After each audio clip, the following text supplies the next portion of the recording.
안녕하세요. 혹시 요즘 들어 부쩍 은퇴라는 단어가 자주 떠오르시나요? 직장 생활이 길어질수록 나도 언젠가는 은퇴하겠지라는 생각이 들면서도 막상 어떻게 준비해야 할지 막막해집니다. 그런데 아시죠? 준비가 안 된 은퇴는 생각보다 훨씬 더 큰 문제와 스트레스를 불러일으킨다는 사실을요. 오늘은 59세까지 보험사 팀장으로 일하다가 예상치 못한 현실에 부딪혀 벼랑 끝으로 내몰렸던 김 팀장 이야기를 중심으로 은퇴 준비와 은퇴 후 삶에 대한 이야기를 나눠볼까 합니다. 저도 처음엔 은퇴가 그저 회사 생활을 끝내고 쉼을 누리는 시기라고만 생각했어요. 하지만 어느 순간부터 과연 지금 상태로 은퇴 후 삶을 잘 살아갈 수 있을까 하는 의문이 들더라고요.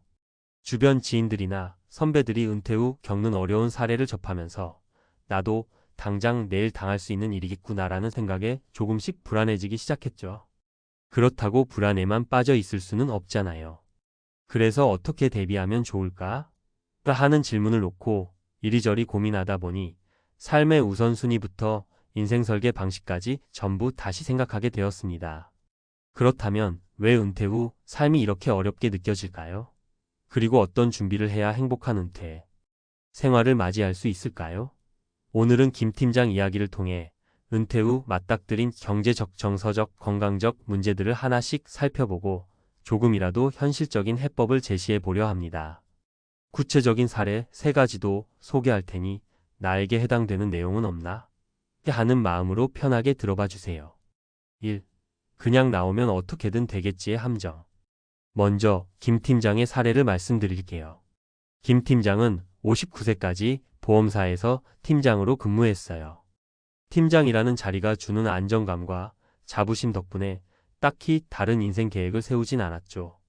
매달 월급이 꼬박꼬박 들어오고 어느 정도 연차가 쌓이다 보니 주변에서 나름 인정도 받았고요. 문제는 정년이 생각보다 일찍 다가왔다는 데 있어요. 본인은 65세 정년까지 여유 있게 일할 수 있을 줄 알았는데 회사 구조 조정으로 인해 59세에 명예퇴직을 권고받았습니다. 처음에는 한 1년쯤 푹 쉬면서 나만의 시간을 가져보자라는 생각이었대요. 그동안 회사를 위해 진짜 열심히 일했잖아요. 한두 달은 아내와 여행도 다니고 밀렸던 집안일도 하면서 그럭저럭 시간 보냈습니다. 그런데 석 달이 지나니까 문제는 돈이더라고요. 직장에 다닐 때는 월급이 들어오니 아무 생각 없이 썼는데 이제 수입이 확 줄어드니까 매달 생활비가 빠듯해졌습니다. 애들 교육비, 주택 대출이자, 가끔씩 생기는 경조사까지 겹치니 예비비로 쌓아둔 돈이 금방 바닥났어요. 그래도 나는 보험사 다니면서 모아둔 게 좀 있잖아? 라고 생각할 수도 있어요. 근데 김 팀장 사례를 들어보니 막상 목돈으로 모아둔 자산이 집에 묶여 있거나 아이들 유학비로 사용된 경우가 많아서 현금 흐름이 원활하지 않았다는 겁니다. 더군다나 건강이 살짝 안 좋아지면 병원비, 약값 등으로 추가 지출이 생겨요. 당장은 내가 아프지 않으니 괜찮다라고 생각하기 쉽지만 막상 한번 크게 병치레라도 하면 눈덩이처럼 불어나잖아요. 첫 번째 교훈. 은퇴 후는 쉼이 아니라 또 다른 삶이다. 이 말이 참 와닿습니다. 우리가 60세 전후로 은퇴한다고 가정할 때 평균 수명이나 건강 상태를 고려하면 최소 2030년을 더 살아야 하잖아요. 그 긴 시간을 무작정 쉰다는 생각으로만 접근하면 금세 벼랑 끝에 몰릴 수밖에 없겠죠. 준비 없이 맞닥뜨린 은퇴 생활은 생각보다 더 길고 막막하니까요. 2. 가족은 응원해 줄 거야 라는 착각. 두 번째 사례는 조금 안타까운 이야기예요. 62세에 은퇴한 박 씨는 가족과의 관계가 무척 좋았다고 해요. 은퇴 전까지는 그래도 우리 가족들 다 잘 지내고 힘든 일 있어도 다 같이 풀 수 있겠지라고 믿었다고 합니다. 그런데 막상 퇴직을 하고 보니 가족들도 각자 삶이 바쁘고 또 경제적으로 녹록지 않다 보니 크게 도움을 주기는 어려웠어요. 박 씨는 외동딸이 있는데 딸이 결혼하면서 신혼집 마련에 돈이 들어가고 아이가 생기면서 육아비에 교육비까지 만만치 않잖아요. 그래서 은퇴한 부모님을 돕고 싶어도 현실적으로 힘들어요. 박 씨 역시 양가 부모님 병원비도 보태야 하고 큰 병 없이 8090세까지 산다고 하면 자기 자신을 부양할 돈도 적지 않게 들어가니까요. 결국 박 씨는 가족이라도 나를 온전히 책임져 주긴 힘들구나를 깨달았다고 합니다. 사실 가족 관계가 좋다 해도 자녀에게 내 노후를 떠맡기는 건 부담을 줄 수밖에 없잖아요. 특히 요즘 같은 시대에는 핵가족화와 생활비 급증으로 인해 자녀가 부모를 충분히 부양할 여력이 없어요. 그래서 박 씨는 내 노후는 결국 내 스스로 책임져야 하는구나라며 뒤늦게나마 부업을 찾아보려고 여기저기 알아봤다고 해요. 하지만 나이가 들어 새로 일자리를 찾는 건 쉽지 않아서 소일거리 수준의 아르바이트를 전전하며 근근히 버텼다고 합니다. 두 번째 교훈. 은퇴 후를 가족에게만 기대지 말고 내 몸은 내가 챙겨야 한다. 가족들이 아무리 우호적이어도 그들도 자기가 살아야 하는 삶이 있어요.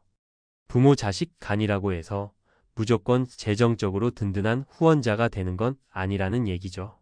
무엇보다도 경제력이 떨어지면 가족 간의 갈등이 생기기도 쉽습니다.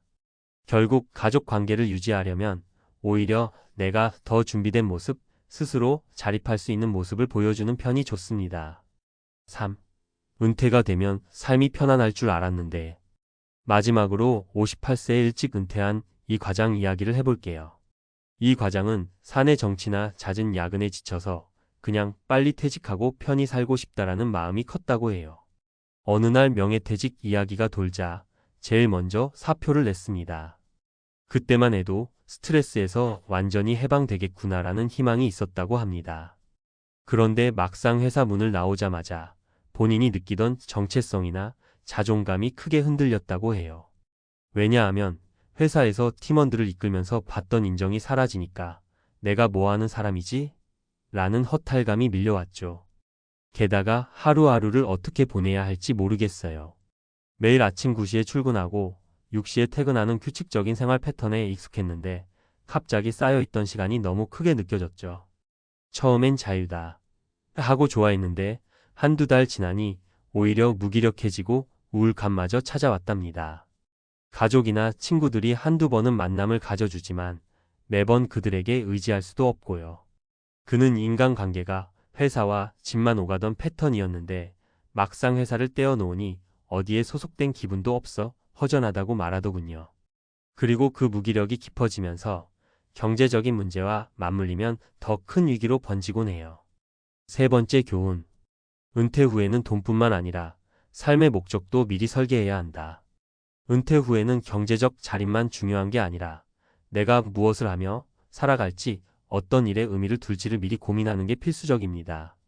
직장 밖에서도 할 수 있는 취미나 봉사, 취미를 직업으로 전환할 수 있는 계획, 지역사회에서 할 수 있는 일 등 나만의 새로운 일상을 만들어 나가는 게 좋습니다.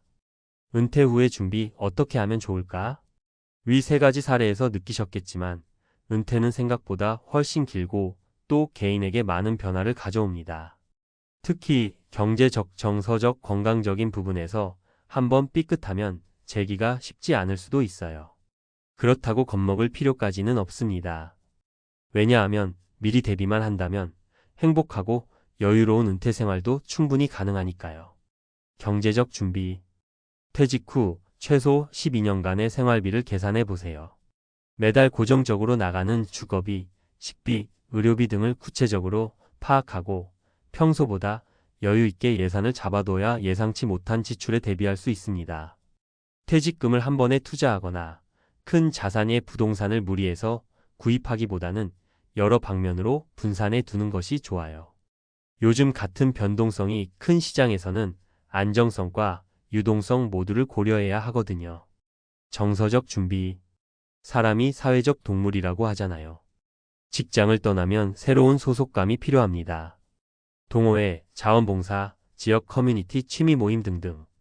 생각보다 다양한 모임이 있으니 부담 없이 탐색해보세요. 평소에 회사라는 공간 말고 다른 곳에서도 친분을 쌓아두면 좋습니다. 주말마다 운동 모임을 간다든지 인터넷 카페나 SNS로 소통할 수 있는 모임을 찾아둔다든지 말이죠. 그러면 은퇴 후에도 사람들과 지속적으로 교류할 수 있으니까요. 건강관리. 은퇴하고 쉬는 게 목적이라 하더라도 결국 몸이 건강해야 뭘 하든 가능하잖아요. 아침마다 간단한 스트레칭이나 걷기만 꾸준히 해도 삶의 질이 달라져요. 1년에 한 번씩은 종합검진을 받으면서 몸 상태를 체크해 주세요. 질병은 조기 발견이 필수입니다.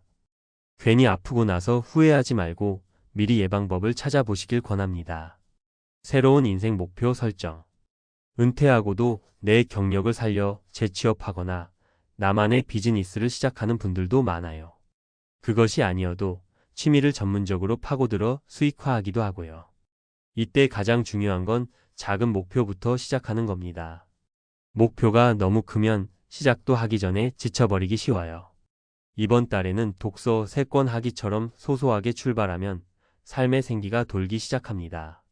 맺은 말 오늘부터 준비해도 늦지 않다. 지금까지 59세 보험사 팀장 김 팀장의 이야기부터 은퇴 후 예상치 못한 일들로 어려움을 겪은 3가지 사례까지 살펴봤습니다. 사실 매체나 뉴스에서 은퇴 잘못 준비하면 파산한다. 노후 파산 급증. 같은 무서운 이야기들이 많잖아요. 그런데 이런 자극적인 기사들만 보고 불안해하기보다는 구체적으로 어떤 부분을 준비해야 할지 점검해보는 계기로 삼으면 좋겠습니다. 혹시 이미 은퇴 시점이 가까워졌다 해도 지금부터 작은 것부터 차근차근 준비해 나가면 늦지 않아요. 오히려 아직 이 정도 시간이라도 남아있어서 다행이다 라는 긍정적인 마음으로 접근해 보는 건 어떨까요? 그리고 가족이든 친구든 너무 의지하려고 하기보다는 함께 성장하고 서로를 돕는 파트너로 생각하면서 의논하고 협력하면 더 좋겠죠. 결국 은퇴 후 삶은 새로운 인생 챕터를 여는 과정이라고 볼 수 있습니다. 3040년을 일만 하면서 살아왔으니 지금부터 나를 위해서도 투자해 보는 건 어떨까요? 경제적으로도, 정서적으로도, 건강적으로도 좀 더 체계적으로 나만의 노후 설계를 해 보자는 거죠. 내가 너무 늦은 건 아닐까? 라는 불안이 있을 수도 있어요. 하지만 언제 시작해도 지금이 제일 빠른 때라고 하잖아요. 김 팀장도 이제 조금씩 재취업을 알아보면서 그동안 못 해본 취미도 찾아보고 있대요. 수입이 줄어든 건 맞지만 보다 단순하고 의미 있는 삶을 살 수 있게 되었다고 하더군요. 스스로의 일상을 디자이너처럼 설계해 나가는 재미도 점점 느끼고 있다고 합니다. 자, 이제는 우리도 남일처럼 듣고만 있지 말고 스스로에게 물어봅시다. 나는 은퇴 후 어떤 모습으로 살아가고 싶지? 그 질문에 대한 대답을 찾는 순간부터 진짜 은퇴 준비가 시작되는 거라고 생각해요. 오늘 제가 말씀드린 사례들과 조언이 조금이나마 힌트가 되었으면 좋겠습니다. 은퇴는 삶의 끝이 아니라 또 다른 시작이라는 걸 꼭 기억해 주세요. 우리 모두 각자의 방식으로 이 긴 여정을 잘 준비해 나가 보자고요. 감사합니다.